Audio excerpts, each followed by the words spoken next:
Yes. All right. We are back Yes, we are. with the Fill in the Blank podcast, Life after film school. episode 11. Yeah, I was right on top of that one. That was good. I was watching you. I was like, come on now. I fell down for a little bit. So we're back. It's been a little bit longer than usual, but schedules and things got busy. Busy, folks. But we're here. We're here now. And we've to entertain got... you, to dance for you like monkeys. I'm not going to dance like a monkey. I've been dancing like a monkey. And so today we've got... we're talking about film school professors in our topic. Absolutely. And then... I'm going to give you the skinny Mm-hmm. on the teachers. Yeah. And then you've got a double what's this? I do. 2 quickies. Yes. I've got a little quick tech stuff. Uh-huh. And then we're going to review Star Trek Oh, yes, we Into are. Darkness. Into darkness. So, that is the rundown. So, what's up with you? Well, I don't know. I had kind of a random thought this week. All right. And tell me if you agree with me or not. I'm terribly afraid of heights. Yeah. So I don't tend to go a lot of high places where I Yeah. could fall off and die. Yeah. But if I did, God forbid, Uh-huh. suppose I went to the Grand Canyon or I got to the top of the Empire State Building and the worst, the unthinkable happened. Okay. First off, I just want to say this. If you ever hear, Austin committed suicide by jumping off a building, It wasn't. it was not. It was murder. Okay. Murder most foul, because Okay. I would never do that. That should be then what you restrict yourself to. What? If you were like, okay, I don't want to kill myself, but if I did, I would do it by jumping off something high. Because you'd immediately not be able to do it. Maybe so. Yeah. Yeah, I didn't think about that. You can build in a mental wall. Well, pretty much, if you hear that I killed myself, I didn't. That's true. I'm really against that whole idea. I didn't. Somebody killed me and made it look... They made it. They did a good job. There was an international incident. But, like I said, God forbid, if I should fall off a high building or into the Grand Canyon, somewhere where I have a space of time where I'm falling to my death, Yeah. I pray that I have the presence of mind, and I know I probably won't, but on the way down, I would like to make the goofy noise, the yah-ha-ha-hooey, because I feel like I could die with pride at that point. And it would also... You'd be happy to die with that? Well, if I'm obviously going to go. Yeah. Right? Yeah. But I'm really hoping that at least if I could get that out before I died, then I would have done something with my life. Yes. And I also feel like it might leave the people who were there witnessing it with mixed feelings. Yeah, that's true. That's the nice part.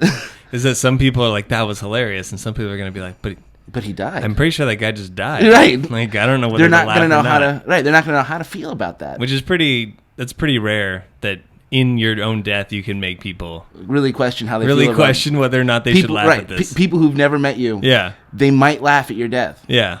Which is fine. I think that's good. Like I said, I did something. I affected somebody before I died. Because you're gonna laugh as you hear that. So so there's gonna be a moment where you think to yourself, oh, well, this is planned. Right. Like if someone's screaming that falling, you're gonna be like, well, this is planned. Like, right. And then there's a thing down there, or he's gonna open a parachute or something. Right. But then no, you just splat. Right. And then they'd be like, oh God, I don't know.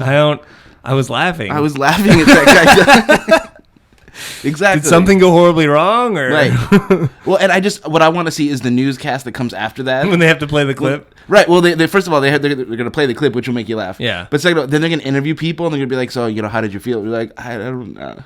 Yeah. He died, but it was really funny. Like, they're just not going to know how to react to that. And I feel like that, and maybe it's because I enjoy the performance and stuff like that, that I think that's a decent way to go. Yeah, that's good. Yeah, that's a decent way to go. That's good. Yeah. Speaking of ways to go, don't let it happen to you in Fresno. Oh, really? Yeah. Why? I just want to... Okay. I don't like to be like, hey, your city's stupid. Right. Because every city usually has something. There's something good. Not in Fresno. I'm going to tell you right now. I'm sorry if you're from Fresno, living in Fresno and listening. Your town has no redeeming qualities. If it's as bad as you say it is, probably if you're living in Fresno, you know what Greg's talking about. It's bad, yeah. I went there on accident. I was trying to go camping. Okay, first of all, I went there on accident. I didn't mean to be there at all. Okay, so I was going to go camping, but I'm not smart enough to figure out that maybe you shouldn't try and go camping on Memorial Day. Oh, yeah. Without reservations. Oh. Okay, Okay, but here's the thing. No, what are you going to say that's going to mitigate that? Well, like, unless you've reserved one of the, like, okay, I was trying to go to Sequoia National Park. There's like 120, 200 sites that you can reserve. Okay. There's probably about almost 1,500 sites in total. Okay. So most of them are first come, first serve. I see. Now, the flaw in my thing is that I had to work Friday night and Saturday morning, so we couldn't get up there till Saturday evening. Oh, people were going out there on went Friday. Up there Friday. I see. But I thought, there's so many that are first come, first serve, and we almost got one. Oh. We were right behind the people who got the last one. Oh. So then you can either camp on the side of the road in the national forest, which when you're driving into the park and you just see a bear walk across the road, which we did, you tend to think to yourself, do I really want all my food just in my car? Right. When there was just a bear like flaunting stuff at like 5:30, just walking across the street. Bear flaunting stuff. It was a flaunting bear. So I was like, I don't really want my car doors torn off. Because I've seen it happen. That turns into an even worse trip. Yeah, and I've seen that on the interwebs. Yeah, so we were like, well, Fresno is the closest place. Let's just go to Fresno and get a hotel. Because there's not going to be any camping anywhere at this point. Right. Horrible mistake. So I feel dumb about that. But then I get to Fresno, stay in the hotel. So then the next day, it's now Sunday, and we're like, well, maybe there's something we can do here before we just decide to go home. Well, you've got to, because Fresno's a town. It's got over 50,000 people. Like, it's significant. Right. So maybe there's some things about Fresno. Like, everyone always craps on it, but, it's in the middle of the state. But maybe there's something cool there. Sure. There just really isn't. Like, we looked all around. Like, we went to, like, the cool hip part of town. It's called the Tower District. And they're like, yeah, go down there. It's cool. Like, they have an old Art Deco movie theater, and it's all, like, like thrift shops and antique shops and, and like cool like breweries and bars. It's half a block. Oh, this area they're talking about is half a block. Oh, and I'm like, no, there's nothing here. And then we were like, well, what's on like the internet? Like, what should we go do? Fresno Zoo. First of all, I can only imagine. Just hold on. Just given the way you've been telling the story, I'm having images in my head of what the Fresno Zoo is. It's like some guy with his dog. He's like, look at the amazing dog. Yeah, well, every part of Fresno, every time you're like, oh, we're going into this area, you think that you're going to see like, oh, a downtown area like you would in every other town. Right. But none of it ever is. It's always just like, well, that's the park. Like, that's the big park that they were describing. Oh. Because it just looks like the one across the street by the school, like, in random suburbia. And there's a bunch of graffiti nearby. I see. There's graffiti everywhere. Oh, really? In that town, yeah. So it's not really a pretty town? Well, it's like, no, it's all spread out, and it's like, you can't tell what anything's for. We went to what do you mean? I don't know. I went into the 99-cent store to get ice, because you can buy a bag of ice for $1, like a 7-pound bag of ice. Yeah, sure, do at it. The 99-cent store. And we could not find the ice in the 99-cent store, and I was like, hey, do you guys have ice? And the lady looked at me like I was an idiot and was like, no. I was like, oh my God, well, there's ice at the 99-cent store where I come from. I thought like most supermarkets, they were all the same. She just scoffed at me like, wow, you're an idiot. Why would you think there'd be ice here? And I was like, oh my. But I bought ice there like a day ago, except it wasn't in Fresno. Oh no. No, the Fresno Zoo, like my visual of the Fresno Zoo is basically all the other zoos were like, send the one that's about to die over there. Like, send the giraffe that's going to die it's in just a like year. A giraffe with its legs all splayed out, laying on the ground. Like, just send the sick animals to the Fresno Zoo, because it's like where things... And the elephants have graffiti on them. Yeah. So we're like, well, it's Fresno. Like, it's going to be like a small zoo, so maybe it'll cost like $5 to get in. Yeah. And we're like, all right, well, maybe we'll go do that for like 2 hours, because there's no way it's very big. They're like, oh, it's $5 to park. And we're like... It's like some guy's goat farm. How much is the zoo? And they're like $7 a person. And we're like, no, we're just going to turn around. Like, I'm not paying $21 for like what I know is not going to be a good zoo. Oh, man. So then the number one rated thing to do in Fresno. Wait, how did it come to $21? I don't know. I don't do math. Okay. $14. It's almost... No. 7 and 7 plus 5 to park. It's $19. Oh, I missed the 5 to park. Gotcha. Yeah. I'm like, really? You're going to make me pay to park in Fresno? Like, that's bad. Yeah. No, that's bad. So then the number one rated thing to do in the town, like, and everyone's like, oh, it's the greatest thing ever, is this underground gardens. Oh, okay. That this guy, and you're like, okay, that sounds cool. And you look at the picture and you're like, oh, that's cool. This guy built these, like, he he hated it too. He was like, I got to get out of the sun. Okay. So he dug underneath his like 200 acres or whatever, his 20 acres, dug underneath. And so there's all these like just holes in the ground that have like fruit trees growing out of them. But the whole house is underground, and it's all like adobe bricks, and it's real cool arches and stuff. Yeah. And I'm like, oh, that's awesome. Right. So we go there, and you like go down inside of it, and they have like a gift shop and a place where you sign up for the tour. Like you can't just go walk around it, which is okay, fine. Right. So, okay, well, how much to take the tour? Oh, $15 a person. What? No. Like, and you get to kind of get an idea of what the whole thing's going to be like when you walk in. So like we were in the underground. And you can look down a couple hallways, and you're like, "Oh, okay, I get this. This would be cool. I'd walk around in here for $5. 15 a person." Right. No, I hear you.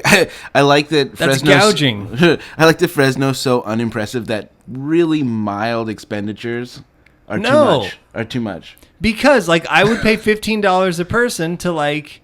That's what you pay to go, like to the Santa Ana Zoo or something. No, you don't even pay that to go to the Santa Ana No? Zoo. Like you pay like $4, $5, $6, $7 to go to the Santa Ana Zoo. $15 a person. I better be getting on the Queen Mary. Like, all right, your little underground garden that's just you don't even have a parking lot. I just park on the street. Like, right. No, I hear you. 15. How about 7? I'd pay up to $7 for that. Not for their zoo, but for that I would pay up to 7 because that's unique. Well, maybe you should have haggled. No, the lady was angry at us when we were like, she's like, hey, welcome, like let's sign up. And I was like, okay. And she's like, $15 a person. And I was like, I didn't even want to be here. I was supposed to be in Sequoia National Park. $30 now for us to go to your how thing? much does it cost to get into Sequoia National Park? $20 per vehicle. It's less to go to the national park. That's the point I was trying to make. Yes. And I've been to Sequoia National Park. That place is impressive. It has the largest living thing. Like it has things that matter. Right.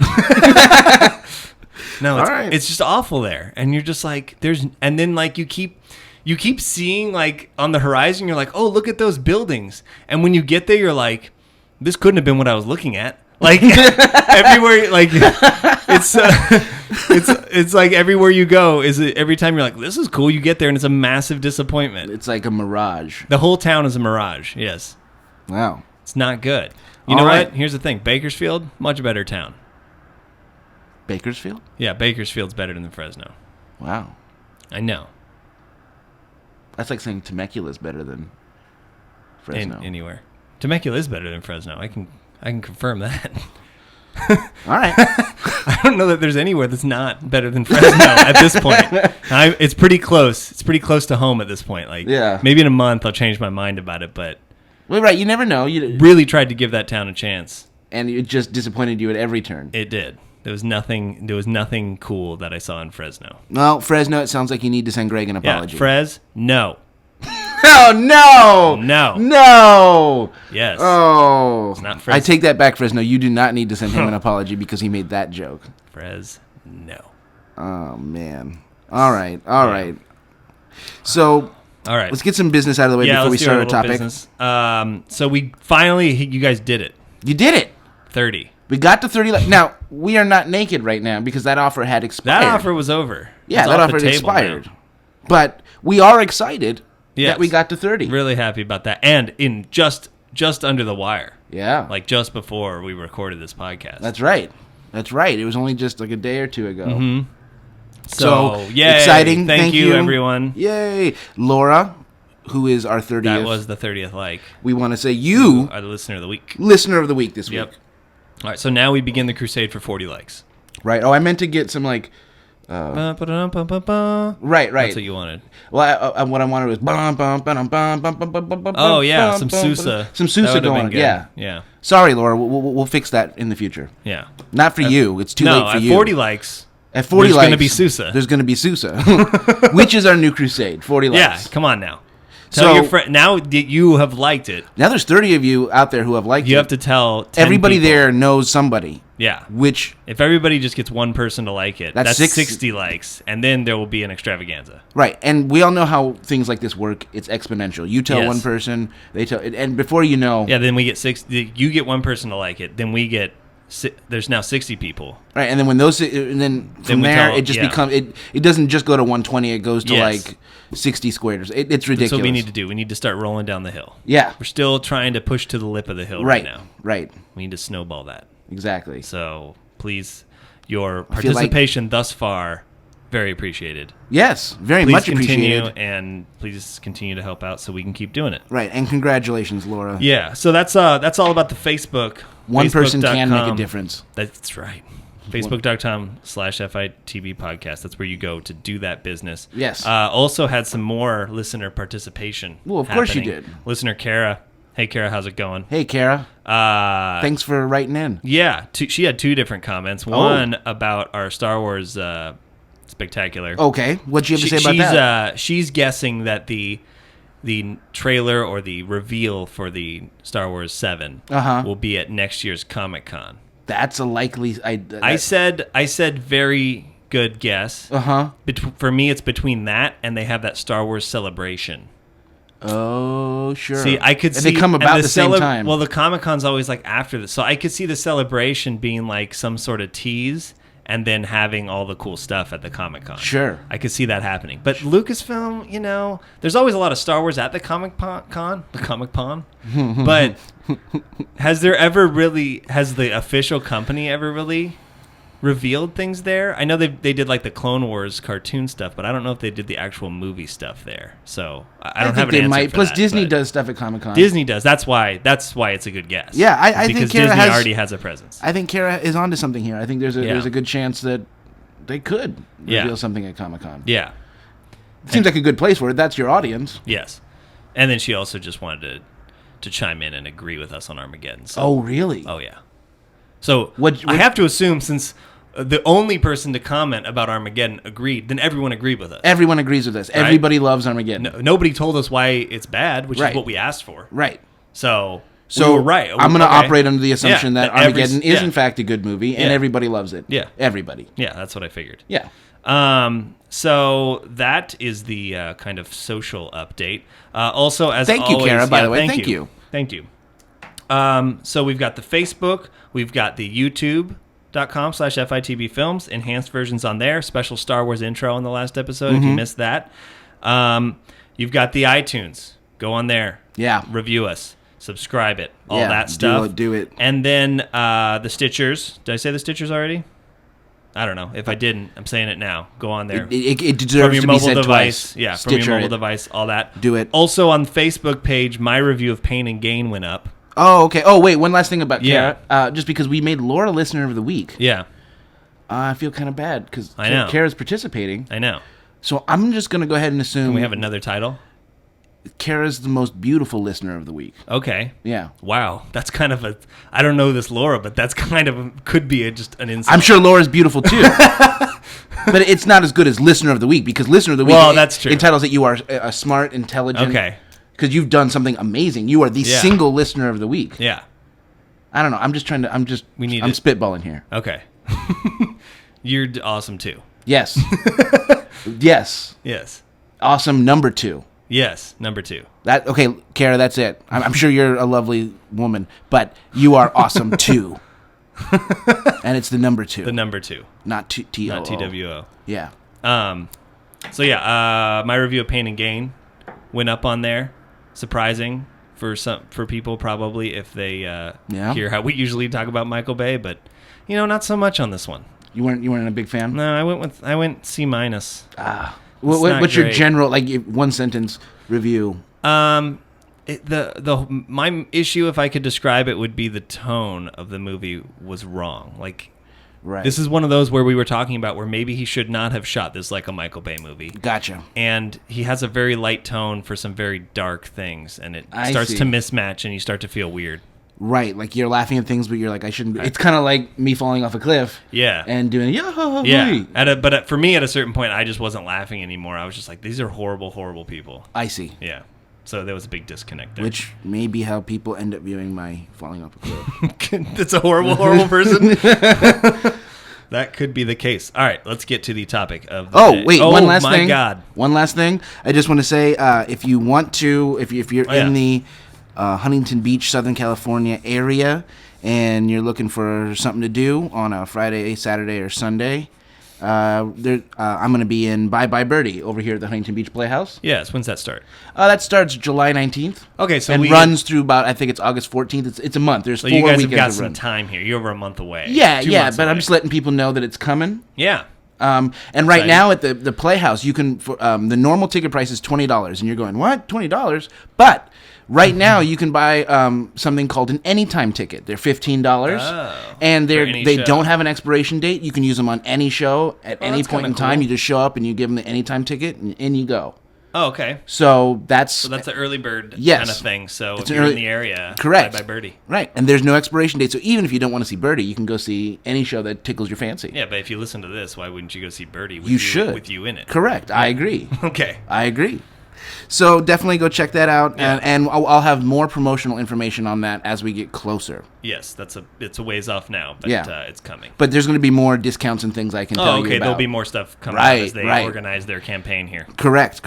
And for those of you who don't know, real quick, Bye Bye Birdie is a musical. It's set in about 1960, and it deals with a Elvis-like figure being drafted into the army, and it's very, very funny. It's cute. It's non-offensive. Bring the kids. Everybody will enjoy it. Yes. So that's all I wanted to say about that. All right, topic of the day. Boy, we got your topic today. Yeah. Topic today to tell you. All right. I'm going to tell you about it. Yeah, there's a topic today. To tell you. Yep, it's film school professors. Film school professors. And I know last week we said the good, the bad, and the ugly, but it's not really the good. It's all good, really. Yeah. There's a couple little bit bad, of bad, but there's something to be had, even out of the bad. Well, yeah. That's a rhyme that I just made. You couldn't have rhymed your thing. Had and bad, they rhyme together. No, I understand that, but I'm saying you couldn't have rhymed when you were saying that was a rhyme. Well, rhyme doesn't rhyme with had or bad. No, but forget it. You're totally missing the point. It's like when you say, I'm a poet, but I didn't know it type thing. You are not. All right. That happened. Film school professors, you're big on the bad jokes today. I love the bad jokes. I know you do. So I don't. Where do you come down on? I mean, that's what we were talking about this in preparation a little bit. Yeah. And I think our kind of overall thought was, well, there's something to be had from everyone, and there's not really a good, like, we always were like, oh, film school kids, the rich kids, the bastards, and the right. But there's no categorization because it's unique. Every kind of teacher is unique. Yeah, I feel like our categorization of the students was, it was obviously be super general and stereotypical, sure. But still. But the teachers, it's not as easy to do. Yeah. If you disagree with us, please give us what you think the categories would be. Yes. But I agree with Greg. I think there is something to be learned from every teacher, whether or not it's what they're trying to teach you. Well, yeah, that's the key. Right. And I think this is true of film school. I think it's true of probably every course you could take in college, because there's not all professors are created equal. That's true. You're going to get some bad ones. Yeah, but because being a film school student... A film student? Stoodle? Stoodle. A film stoodle. That's something. It sounds nasty, though. Sounds like the little ends of film. What's left in the toilet. I was going to say the little ends, when you're clipping actual film and you cut off the little stoodles. Yeah, that's good. Or maybe it's what you would, the numbers, your little leader that you attach. Yeah.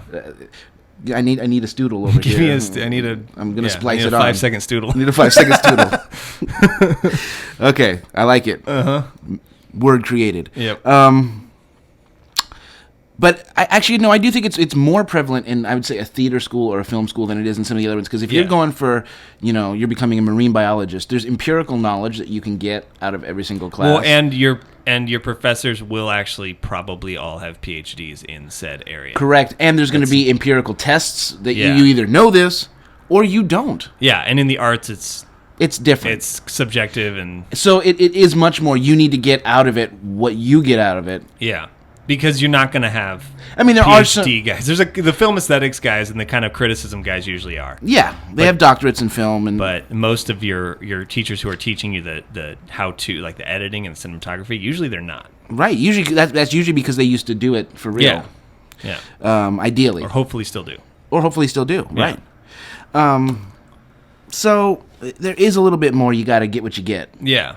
But in terms of because I kind of broke it up in terms of what I got from good teachers and what I got from bad teachers. Okay. So we'll start with the good. Yeah. So what I got from good teachers, in my experience, the best teachers that I had, they loved films. Yeah. Like, which is not true of the students.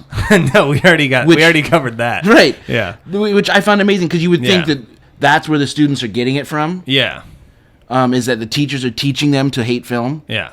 And that's not true. Yeah. I mean, there are some teachers who do. But that's because those students who hate film now in film school, they grew up to become teachers, and that's that teacher. Yes, that's them. Yeah. You know? Yeah. It has been said that those who cannot do teach. Yeah, but that's not I don't true. necessarily think that's true. I don't subscribe to that. I don't necessarily. It is true in certain cases. Yeah, but most teachers are people who they've always wanted to be teachers. Yes, and I also had a lot of film school teachers who were doing while they were teaching. Yeah, in fact, they were surprised to be teaching. Yeah.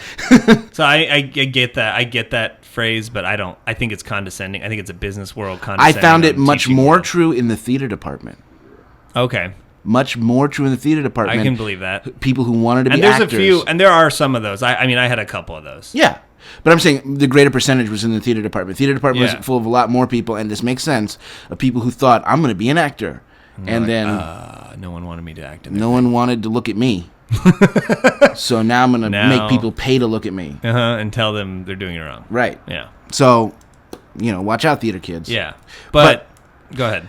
No, I was just going to say, also, the best teachers were the ones who were business knowledgeable. Yeah. Because that was a big complaint I had, was that film school did not teach enough of the business side. Yeah, and that's back to like our first episode, our first two episodes. Like bringing it around. They don't help you get a job, and they don't tell you really how it's going to be. It's not part of the film school experience, but you get lucky enough to have a teacher or two who will shoot you straight. Right. I had my favorite teacher that I had did that. He brought in a former student who had been out of film school for 5 or 6 years. Mm-hmm. And she basically sat there and was like, "It's gonna suck." She basically brought her in to scare us. Right. And I was like, good. That's why we started this podcast. Yeah. That's right. No, she was then, I think at the time, then she was working for James Cameron, and she was working for James Cameron as basically like a office PA. Oh, okay, got like a gopher kind of? Yes. And this is where she'd gotten to after 6 years of in Hollywood, but she was a salaried person. Yeah. And directly worked with him and stuff like that, and he was like, this is the epitome of success. Right. Like, if you don't think that she's made it, then you're in the wrong place. Right. Yep. Is what he said, and I was like, nope. I think she's made it. She's made it. Yeah. She's better than I could do right now. So that's what, when we've talked about that, so we don't need to rehash that. But he did. He brought her in and had her talk to us, and then she left, and then he told us, listen, like, some of you are like, oh, she's just doing that, and I'm like, no, you don't understand. Right. No. I think that's good. I think that's what a good teacher does. Yeah. A good teacher gives you realistic expectations. Yeah. Because in film school, there's two types of knowledge that can be gained. There's the academic knowledge about film, where you're studying, the mise en scène, you're studying yada, yada, yada. Or the practical, where a teacher goes, here's the camera, go outside, shoot something, we'll talk about it afterwards. Yeah. Those are really the two types and they both are necessary. Because a lot of that, I find that especially in like screenwriting classes, that to me is where the two really can come together. Yeah. Because you do need to sit there and actually learn the quote unquote rules. Right. And then you need to go do it according to the rules while you're in school, so that you understand why they're quote unquote rules. They're not rules, hard and fast rules, but there are some generally accepted rules. Right. We consider them more guidelines. Yeah. Like why do these exist? Why has this been in film forever? And then you can and don't hate convention because it works. Yeah, that type of thing. Right. And it's the same in that's what I was going to say. Some of my best teachers were my screenwriting teacher, some of my directing teachers, some of them, history of animation teachers, and my cinematography teachers. I made that blend because both the screenwriting, directing, and history of animation were much more academic style. Yes. But the knowledge that I gained of why, how we got to where we are today is incredibly valuable. Yeah. Versus also in directing, also in screenwriting, and also in cinematography. Those are classes. They're also classes where go out, do it. Yeah. And learn about the 180-degree line. Yeah. And things like that. And then you can practice with breaking it and seeing what you're going to do. But Yeah. those are the types of things that those are the reasons to go to film school. Yeah, to learn. You'll to learn that, and that stuff. To me, that stuff, it really has been more important than I thought it would be. Yeah. Like learning, like watching the Battleship Potemkin step scene. Right. You're like, okay, whatever. That's old, like whatever. But then when you're practically shooting, and it really is something that's very important. Like that is groundbreaking. Yeah. And the way it's done in that is the model for everything. Well, and you understand why? Because for some reason it just sticks in your head. Now when when you're putting something together, yeah. you go, well, it worked like this there. Okay, so how can I put my spin on that, or how can I mold that to fit what I've got? Exactly. Yeah. So I mean, there, and these are the things that I think the good teachers will impart to you. Yeah. Moving on to bad teachers. Yeah. Because there are, unfortunately, teachers that are not quite as helpful in the more traditional manner that we just discussed. Yeah. And I'm labeling them as bad teachers, but I probably should label them as less helpful teachers. I would label them as non-teachers. I would label them as people who've come in to teach a class but have no idea how to teach it. They don't have the knowledge of teaching. Well, that's one group. There's also a second group. Oh, okay. The one group is, yes, someone who comes in and they're just like, I am not a teacher.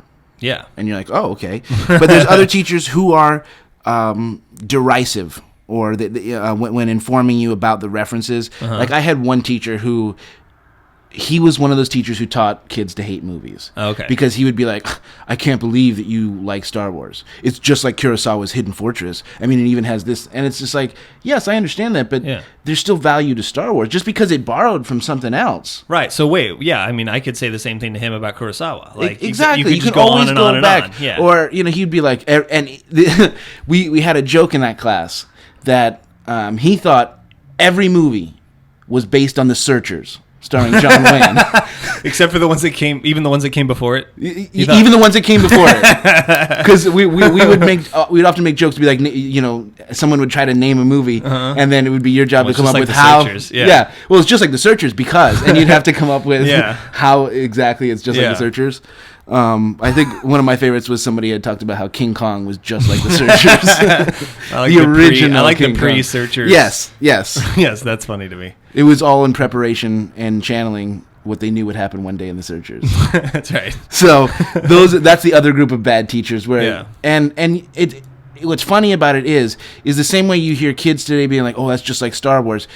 And you're like, yes, it is just like Star Wars. Yeah. But there was stuff before Star Wars that came along. And I understand that Star Wars, for your generation, is that benchmark. Yeah.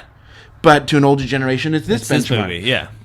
What was funny to me is that he could not see. He only had the one benchmark for everything. Right. Yeah. What was that he could not see that all of his benchmarks were in the time when he grew up watching films. Yeah. And he was acting like, well, that's when it happened. And I'm like, well, it also happened before that. You know what I'm saying? So it's happened before and since. A little bit of a short-sightedness about, and thinking that Two-Lane Blacktop is the greatest movie ever made, when in fact I wanted to pull my eyes out of my head. Yeah. Sorry for those of you who are fans of Two-Lane Blacktop. I've never seen Two-Lane Blacktop. I thought it was boring, but he should have just called it Street. That would have been too direct. So yeah, it's. So I don't. I'm racking my brain here while you're telling that, and I can't think of a teacher I had that fits that description. I certainly had the teachers who just did not know how to teach. Okay. Well, the ones I'm talking about, those are usually the ones that have doctorates in films, and they consider themselves film critic, and it's their job too. And I could say that my film aesthetics teacher maybe was like that, except for that he was writing a book about Steven Spielberg. So all we did was watch Steven Spielberg, which I wasn't going to complain about. Yeah. Our film aesthetic teacher was the type of woman who said mise en scène. Oh yeah, at every pass. Yeah.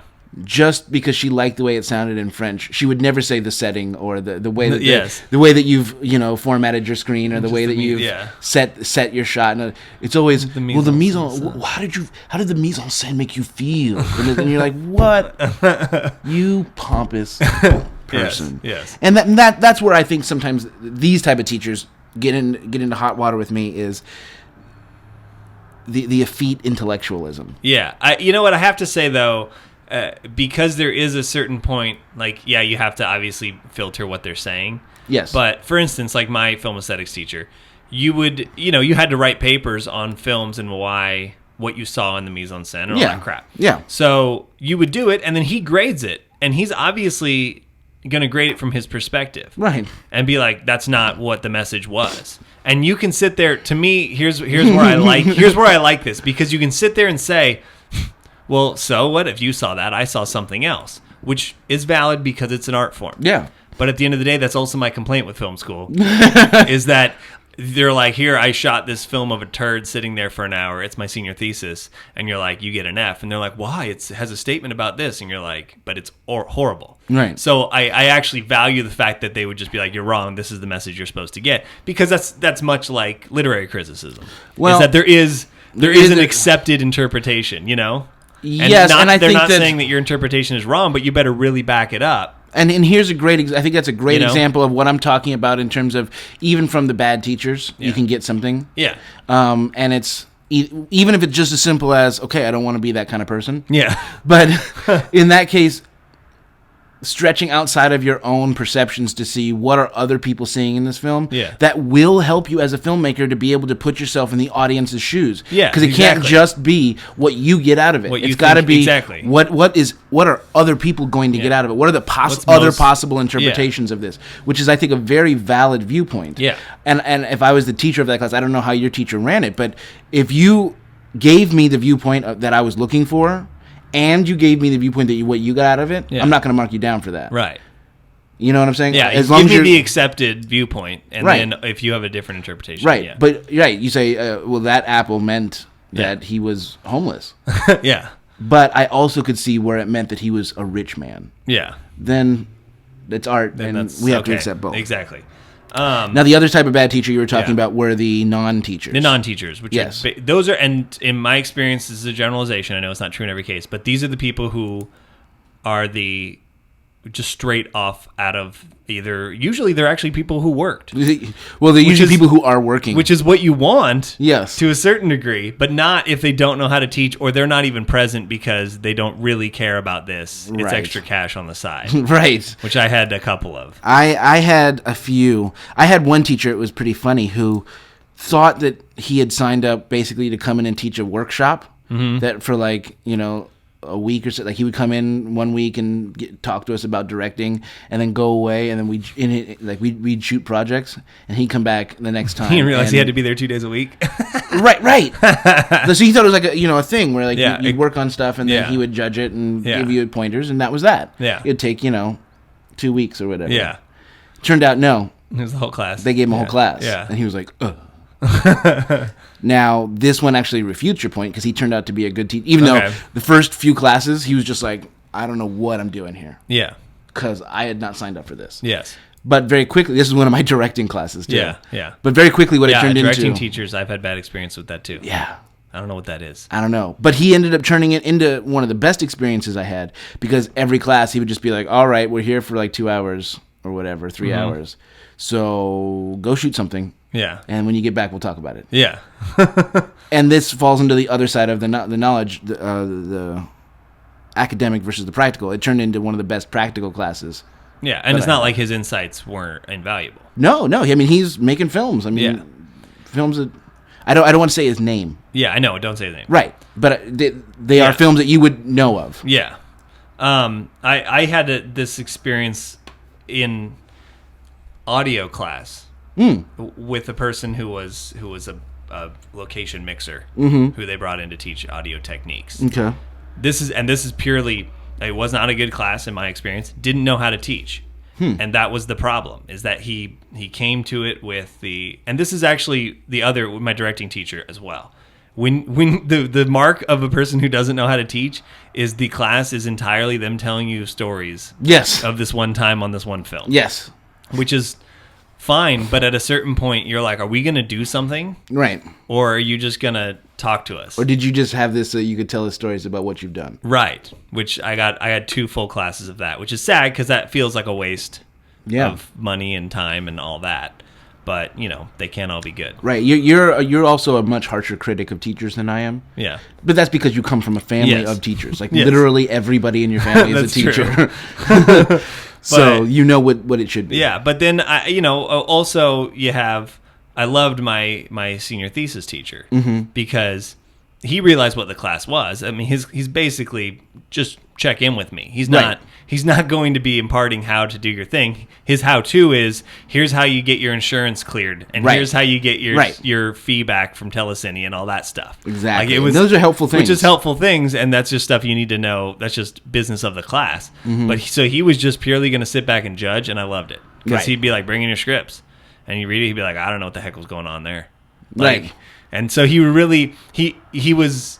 He was more of a mentor. He was more of a mentor, but he was doing it right because he wasn't necessarily. He would say, "I didn't like this part. I didn't get it. You should change it," and he'd leave it at that unless you asked, "Well, How would you suggest? how would you suggest?" And he had suggestions.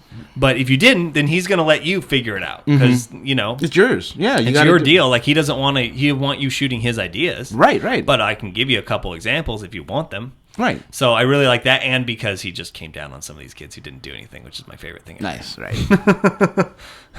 I like that. But yeah, you get you're right. There's a big difference between the sit-in classes and the go do stuff classes. Yeah. And no matter who you have teaching your go do stuff classes, whether they're good or bad, you're going to get something out of those classes. Yes, because you're out there doing. Because you're going to do stuff and you're going to be working with other students and stuff like Right. that. And that at the end of the day, the best teachers in film school, arguably, really should be you yourself.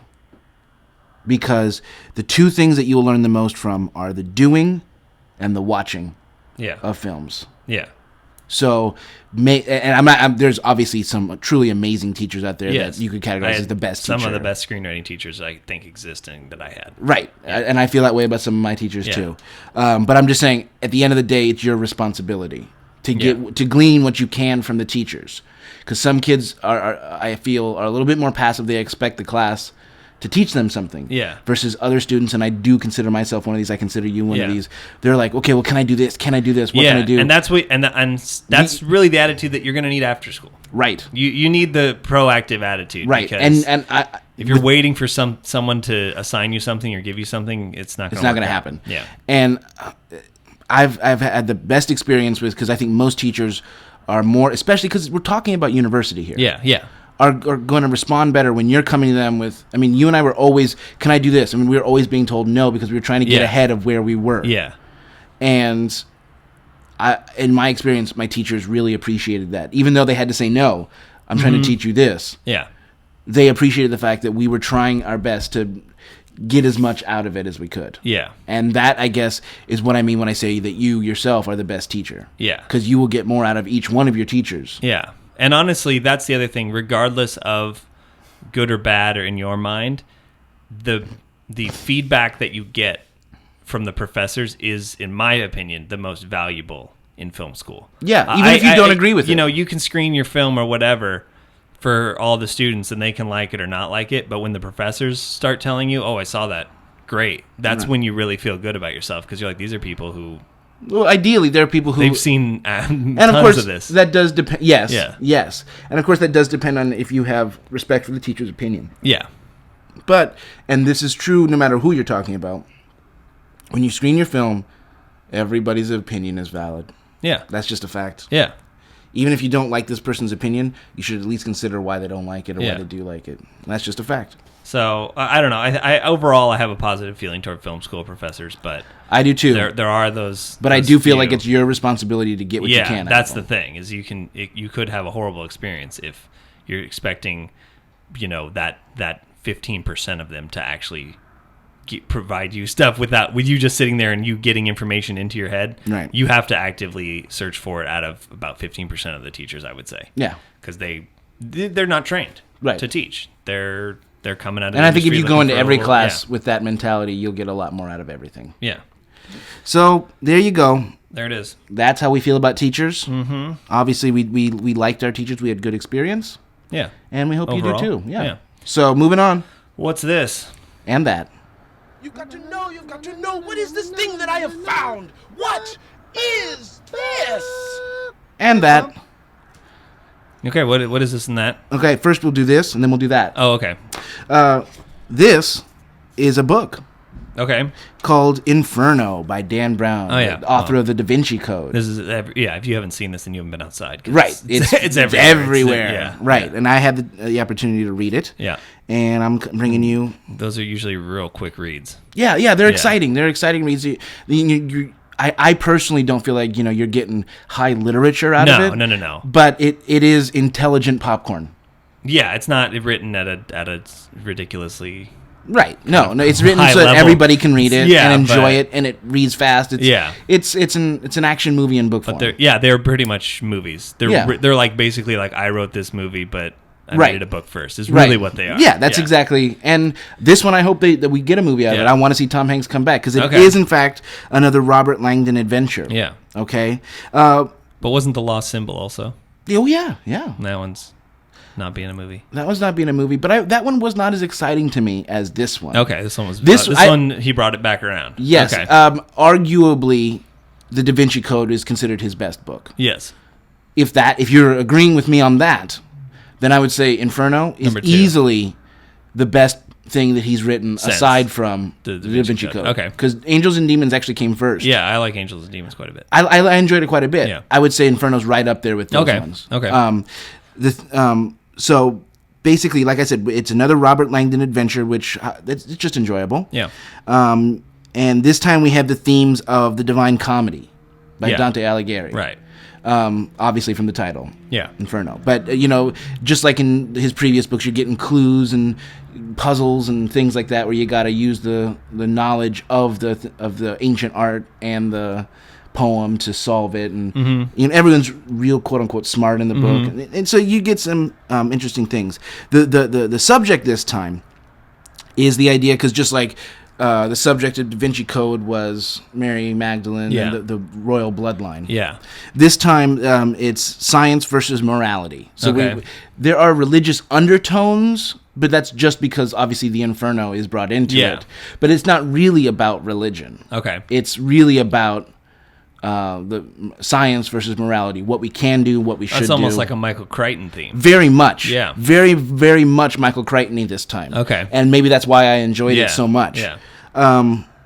And the focus of this book, the science, is on the subject of overpopulation. Okay. Oh, interesting. I didn't see that coming. Yeah, I didn't see it coming either, but I'm not giving anything away. That's just where we're starting. Yeah. Okay, I'm not going to spoil anything because these books are definitely those type where there's the twists and turns. There's twists and turns, and you don't want to exactly. But we're talking about overpopulation this time, and the very true fact that in the past 100 years we've gone from a billion people to coming up on 9 billion people. Right. Which because there's exponential growth. Mm-hmm. And that in the next 100 years we're going to have some very, very serious problems if we don't solve the overpopulation issue. Yes. So that's where we're starting with this. The bad guy thinks that he has a solution. Robert Langdon is like, I think what I think he's thinking is, I don't think so. Okay. If you catch my drift. Yeah. But like I said, it's a fun read. You get those little tidbits of information throughout that just teach you something that maybe you didn't know before. When he refers to the House of Muses, that you learn new words. Like there's this thing I don't know quite how to pronounce it, but I believe it's like Mausian. Okay. And it means the House of Muses. It's these ancient houses that we used to have all throughout Italy and stuff, where people would sit and they would discuss art and ideas and science and drama and just these houses of ideas. That's why they're called the House of Muses, because you would go there to become inspired. Yes. Which we still have those today, I found out. Okay. Because that's where the word museum comes from. Ah, yes. So I was like, oh, interesting. Just like another good example is you've heard of a quarantine. Yeah. Right? You ever wonder where that word comes from? Where it comes from is... Well, I'm going to tell you. I'm going to tell you. I was just thinking, I was like, I don't think I have, but... No, but even if you hadn't, now you're going to know something. That during the time of the Black Plague, the Italians in Venice would make the boats wait offshore for 40 days. Oh, okay. So everyone was dead. So anyone who had it would be dead. All the rats would be dead. And then anyone who lived. Yeah. Right. And the number, so it was out there for which Cuarenta, is 40. Yeah. which is 40. Yeah. Quarantine. Yeah. Okay. So just little things like that. And there's good tons stuff. more in the book. Those are always fun. I just like that part Yeah. of that you learn a little something. So yeah, and then of course you get tons of in-depth Dante history and symbology. And I did not know this, that that Dante's Divine Comedy is the single most referenced and referred to work other than the Holy Bible. I was like, wait, yeah. Other than the Holy Bible Yeah. in Western civilization. Oh, interesting. And it completely created. It is the sole source of our modern conception of hell and the devil and everything. It all It's not in the Bible, I knew that. Yeah, I knew that. But I did not know that it was the single most referenced. Yeah. It's almost considered an addendum to the Bible. Yeah. That's how people felt about it. And it is credited with codifying modern Italian language. Oh, really? Yes. That's interesting. So you find out these interesting things, and on top of that, you get a fun action adventure. Little intrigue. Yeah. All right, cool. So go check it out, Inferno, Dan Brown. Yeah. It's in bookstores everywhere right now. Yeah. The other thing How do we get Dan to pay us now? I don't know, but I'm working on it. We need to work on that. Yeah, because I just gave him we do all sorts of this stuff, which Right. someone should at least be giving us free advertisement. I think so. Like, I don't want money, but I want them to advertise the podcast. Right. That's all. Yeah, that's what we need. Yeah, I just want him to put on his website. Go check out go the check out- review yes, of that's my what book we need to do. on this. Okay, Yeah. we'll work on that. Okay. Now that, Yes. because that was this. Here's that real quick. New album by Daft Punk came out. Yes, I know you're a fan. I am a big fan. This one's called Random Access Memories, which of course spells out RAM. Like, Derp. yeah. Yeah. So it's a kind of, this one is a funky change from usual, just because it's not as electronic as their previous albums. They collaborated with people like Giorgio Moroder, who was big disco king. He wrote songs that you might know, like "What a Feeling," right? Good stuff. Yeah. Did a lot of those songs from Scarface. Exactly. Paul Williams Jr. plays guitar on this. He wrote like the Rainbow Connection and other songs. And then obviously the big song that's on the radio right now, they collaborated with, was it Pharrell? Pharrell. Yeah. Pharrell. It's Pharrell. Whatever. I don't know. He was the like. Yeah. It's funny because they talk about Giorgio Moroder, Paul Williams, these guys from like the 70s and early 80s, and Yeah. I'm like, oh yeah, I know who he is. Yeah. And then the guy who's around today, I'm like, oh, I've never I heard don't of know that who guy. he is. Yeah. But it very much reminds me of music I heard as a kid all throughout, because Yeah. it's kind of funky with basses and guitars Yeah. going on. So it really spoke to me. And if I could give you one image, and I did not come up with this image, for this album, it's the one that you saw in their commercials. If you picture a normal band with a robot playing drums and bass guitar while two humans play the regular guitar Yeah. and sing, and then the robots sing backup vocals, Okay. which for some reason I like the idea that a band would have two robot members. Yeah. Yeah. That's what this music sounds like. Okay. A band with two robot Yeah. members. I'm not a huge fan of that single, Get Lucky or whatever it's I know called. you're not. But that's ultimately because I like their stuff. That's their standard, like Right. synthesized techno stuff, house music type stuff. And there is some of that on here. Because this is why those, by nature of that type of music, it's just repeating noises and adding and taking away as you repeat noises. Right, and they're the best at that. To do that with lyrics, that just becomes grating on me. I see. Like, why are you repeating those lyrics? Right. Stop it. It's not the same. Like, yes, have lyrics too. You can have repeating music with not repeating lyrics. Right. That's what I argue.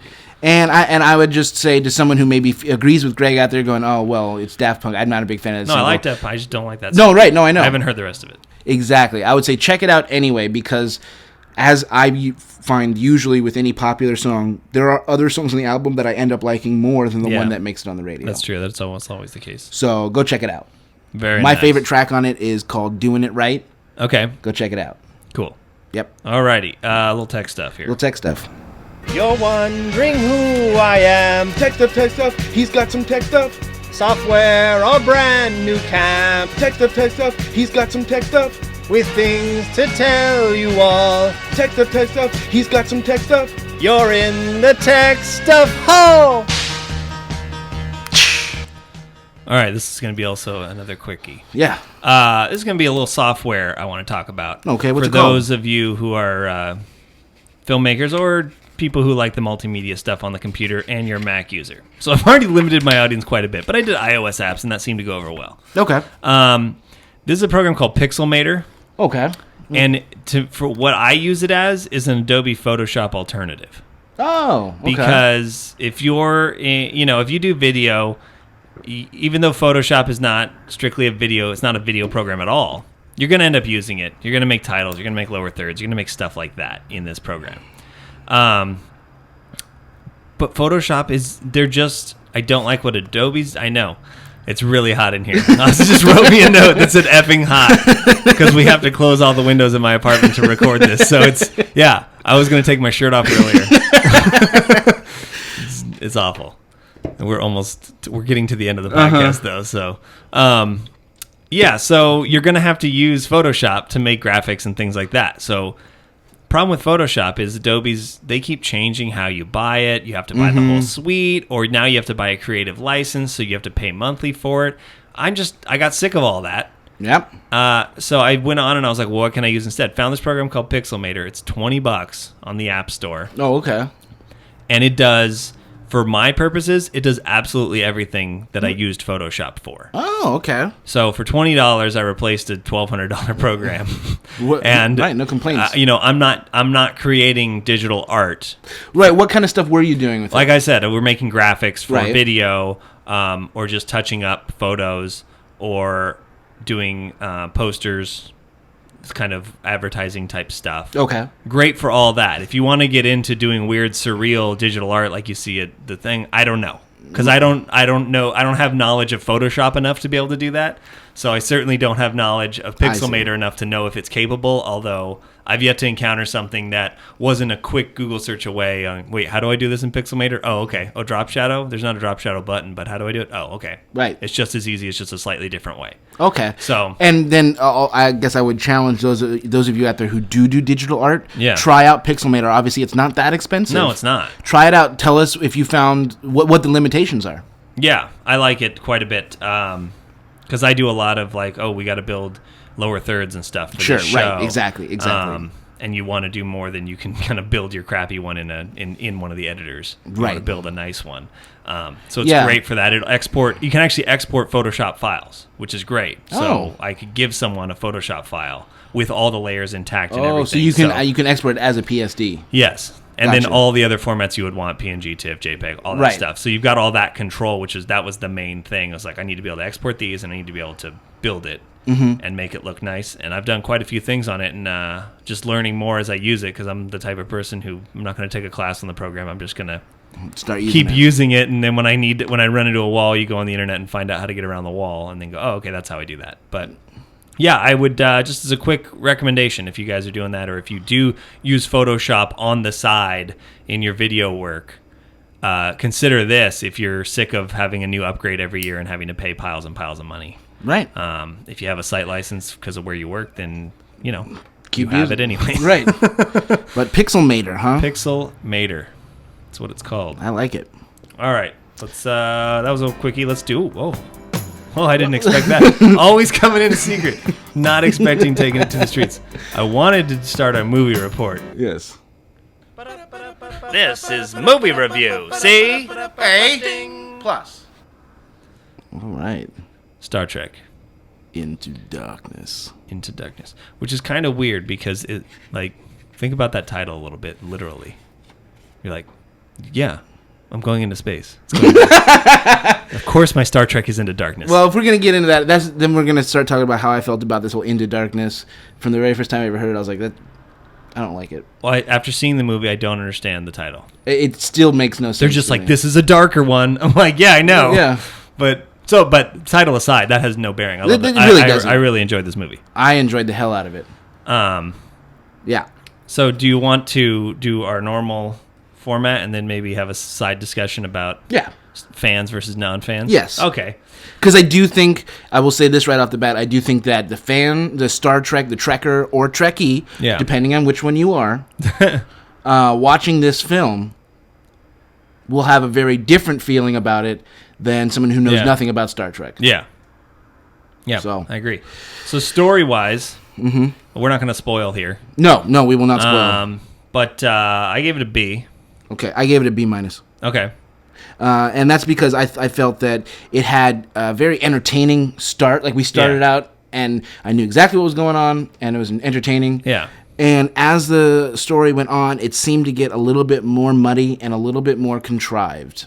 It did get contrived, I thought, yes. Not to the point where I was just throwing up my hands and being done with it. It was definitely enjoyable, but it didn't. And I didn't feel like about 3/4 of the way in, it lost the focus that it had when it started. Yeah. And overall, the entire storyline, it wasn't like really clean. It was, we were going a few different places, and but Lindelof. Yeah. I hate to say it, but I think we need to. What did we can't put people on notice. That's Colbert's thing. No, I can't remember what we decided. I'm looking at you. Yeah, Lindelof. We're looking at you. Just want you to know that. You're a movie ruiner, in my opinion. I'm just. What you do? You sign on to movies to ruin them. At this point, I can't debate with Greg. Yeah. You know, Lindelof. He's 2 for 2. Come on and tell me why you're not a movie ruiner. Yeah. I would love to have you on. I'd love to talk to you because you're someone who's actually obviously have some level of success. Somebody likes what you're doing. It's just not us. Yeah.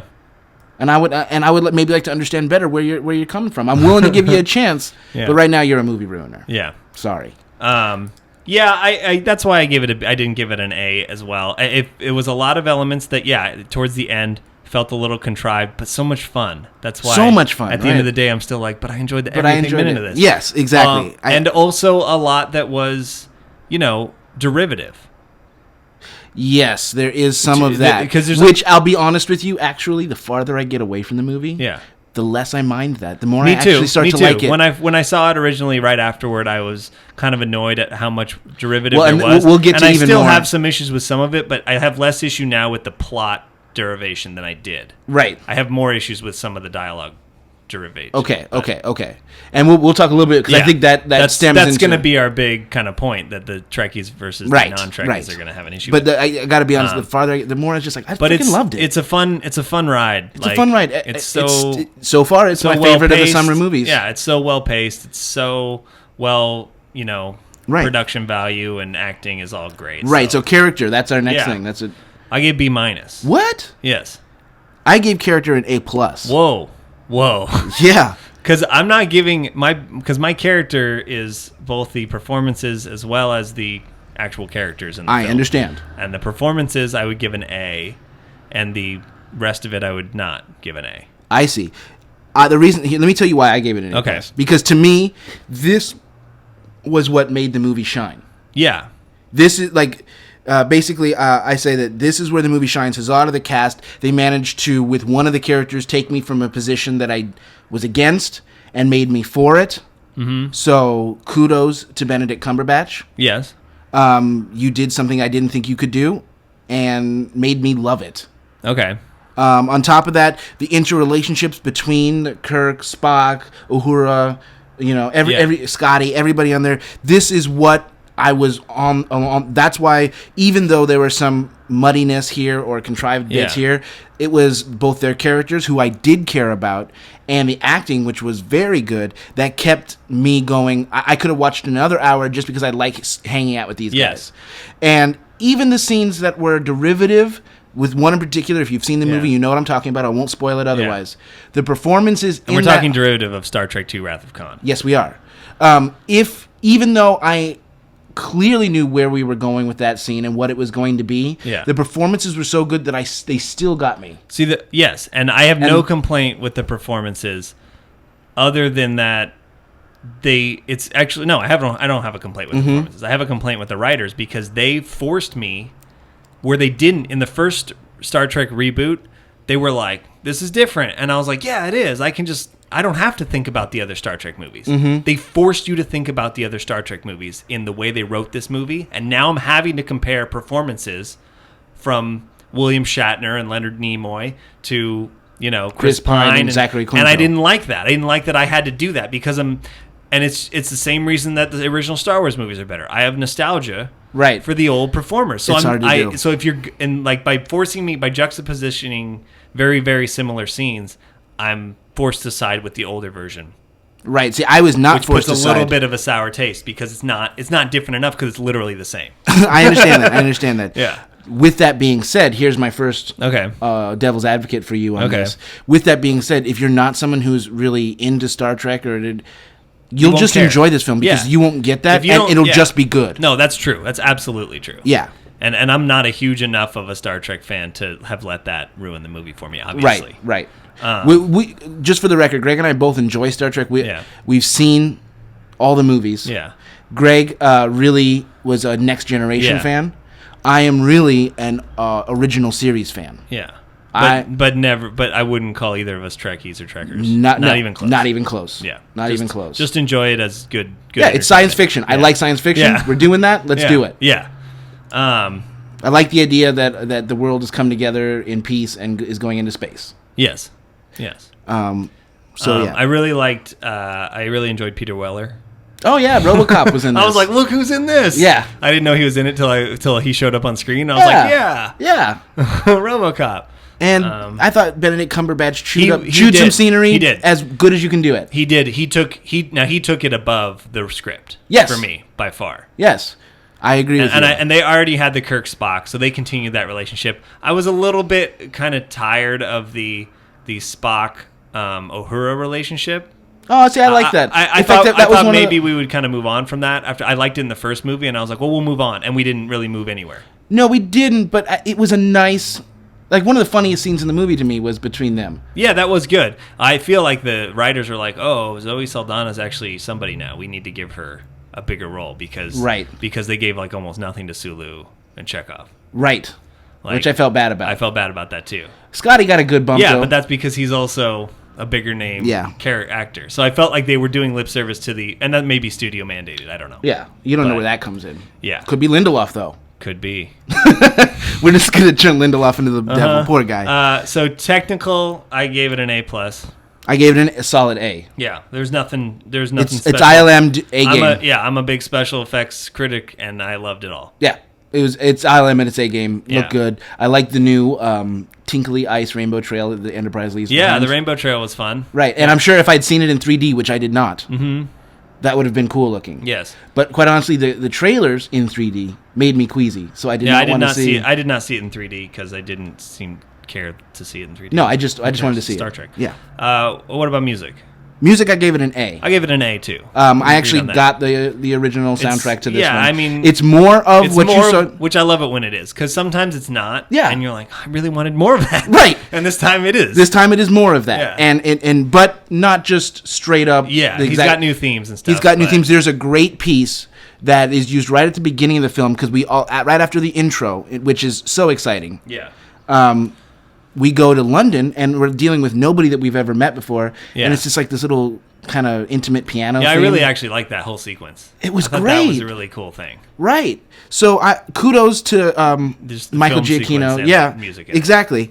And I'm going to go on the record as saying this. Okay. This is yet another score by Michael Giacchino that to me cements his reputation as the next new John Williams. Okay. Absolutely. I agree. Absolutely. I've agreed with that there were position. portions of the soundtrack that made me think of Jurassic Park. There were it's the best. And Yeah. nobody up until recently nobody could top John Williams as the orchestral big of Classical score. score. He's just the best.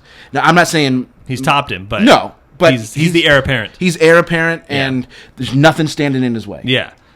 So overall, I went A-. So did I, actually. Gosh, dang it. No, we had some differences. Well, we had earlier. differences, but our final, I went A-. Go see it. It's super fun. Right. And here's a good example, which I don't feel like is a spoiler because I'll be vague about it, but this is an example of something that's super contrived, yet it's one of my favorite moments in the movie, is when the bad guy shows up and is like, we're going to kill all of you. And he's like, quick, jump into light speed. And they jump into warp, and then they're like, his ship's going to catch us. And then they just get jumped right back out of warp. I loved that. I thought that... Because you got to see people sucked out of the ship at warp. Right. But I was just like, oh, shit. But it served nothing. Like, it did not advance the story at all. Like, they could have just had what plays out moments later play out there. Yeah. So he was just like, let's just run. But that it became a little bit of a character thing because he's we should just run.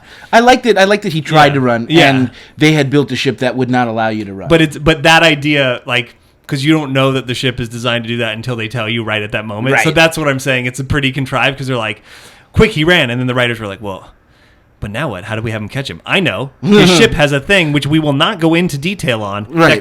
that can catch them. And you're like, okay. Right. Now, to be fair, they had played with some warp things. Yeah. But not that. You see what I'm saying? You're like, it's okay. That's pretty silly, but that's like one of my. I thought that was funny when it happened, and then you're right. The people getting sucked into warp was great. Right. So my overall final thing on this was I also gave it an A-, and my blurb, if you will, would be a great cast smooths out rough parts in the movie. Okay. But Trekkies beware. Yes. Because so let's quickly I want to just cover that. I think that if I take that standpoint, you've got huge problems because there's lots and lots of homages to Star Trek 2. Yes. And I'm not spoiling any character things or anything by saying that. It's just specific scenes especially between Kirk and Spock. Yes. That are either homaged or directly ripped. Right. You know. Which for a second I'm going to argue as someone who enjoys Star Trek. Yes. I'm going to argue that I liked it. Yeah.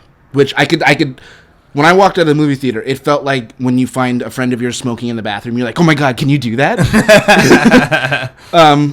But when I first came out of the theater, I was concerned. But the more I think about it, I liked how it works. That although it kind of falls into the more things change, the more things stay the same. Yeah. That there's inescapable cycles between Kirk and Spock, which they set up. So, yeah. And you're right, and that is nice. So I would argue for it by saying yes, that happened again. It happened slightly different, but it's kind of like as much as you can try to separate from the original timeline, certain events and certain things when. Certain confluence. It's hard to talk about it because you don't want to give things away. I know. Certain confluences come together to cause certain events, character moments. Yes, and that are consequences. Unavoidable when you put these characters together. Correct. Thank you. No matter, and it won't happen in the same context necessarily. But it will happen. It will happen, and that's kind of a cool all-spanning time continuum thing, which I like. Which they establish like this is we've now shifted off of the other Star Trek time continuum in the first movie when they blew up Vulcan. Right. So like that continues. So that is, you're right. That's what allows anyone, I think, to enjoy it. That's what. Yes. And I enjoyed it. But I have a feeling that some super Trekkie people will be upset. Let me give you an example that I don't feel is a spoiler. They hold, just really quickly, because they hold Star Trek 2 to be the be-all, end-all of Star Trek. Yes. It's considered the greatest Star Trek film. And there's things in here the way I thought about it, which I loved it, I don't care, but this is taking devil's at that position. Yeah. They took scenes that are kind of the sacred scenes of Star Trek. Right. And did them, but it did not have the impact that the scene had in Star Trek 2. Correct. And so you're left being like, it felt hollow. It was not, if you're going to do that, then give me it with the impact, could be the argument. Right. To make a further point on what you're saying, I do feel like I think it took balls to make this Star Trek too, movie. to even do that, yeah. Because it could very easily have entered the land of spoof. Yeah. Like because there's a lot of stuff that's so close that it could have easily gone right. spoof. Now, So I think it maintained this side. But I could see where some Trek fans would be upset. Yeah. Because they feel like are you making light of that? Which is like, oh my God, those characters in that moment is so important. Right. Know? Yeah. Right.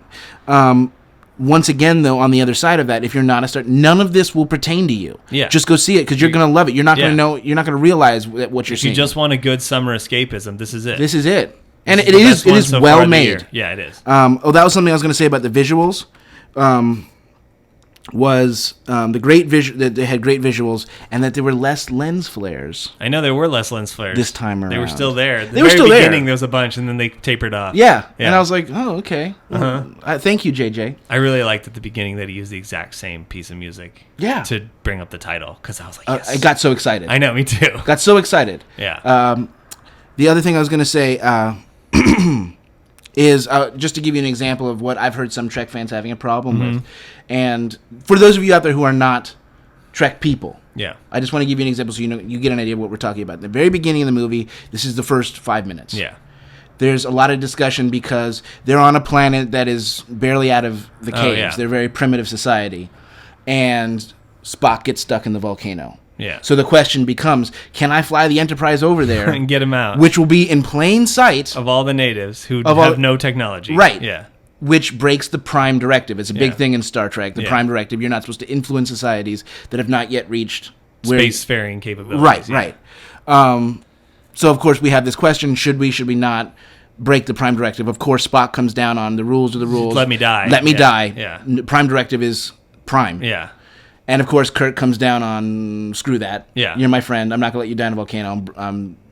And I've heard a lot of Trek people being like, I can't believe they just completely disregard the Prime Directive. To which I say to you, Have you ever seen the show? have you ever seen the That's original all he series? does. Because every episode, Kirk comes down, kicks in the doors of their churches, and says, "I've come to have sex with your women." Yeah. Yeah. That's Kirk, and he's Yeah. never cared about the No. Prime Directive. No. Picard cared about it, but not Kirk. but not Kirk. Yeah. So I do feel like a lot of times it's things like that. I don't mean to demean, because I love Star Trek people. They tend to be very nice, and they have open-minded. Yeah. So I'm sure there's a whole faction of Star Trek people out there who love this movie. Yeah. But I could see in any group you're going to have those who are not so much. They're the ones that are too far down the hole. Yeah. Yeah. I think that's a good way to put it. Yeah. That's a good way to put it. All right. And then the last thing I'll say about Star Trek, next movie, I want to be Harvey Mudd. Okay. Yep. So Lindelof, I know I put you on notice. But if you write me in a But if you write me in a all Star is forgiven. all is forgiven. Okay. I want to be Harvey Mudd. It's not even going to be like a main. I just want to be in the movie. Yeah. As Harvey Mudd. Yeah. I think that's a good role for me. Mm-hmm. Yeah. I get to be kind of a space pimp, I guess. Yeah. With robot women. Yeah. You know, I'm a con man in space. Yeah. He's kind of the Lando. He is. Yeah. So I want it. That he wants Harvey Mudd, damn it. All right. So that is the show. Once again, Facebook, FITB Podcast, and the YouTube's FITB Films. Yep, fillintheblankfilms.com. And the Twitter for me is GPL Films. And mine is AustinJD14. So we will see you next time. Get some friends to Yes. to have a listen and head on over and give us a like. Absolutely. And for the record, live long and prosper. See you next time.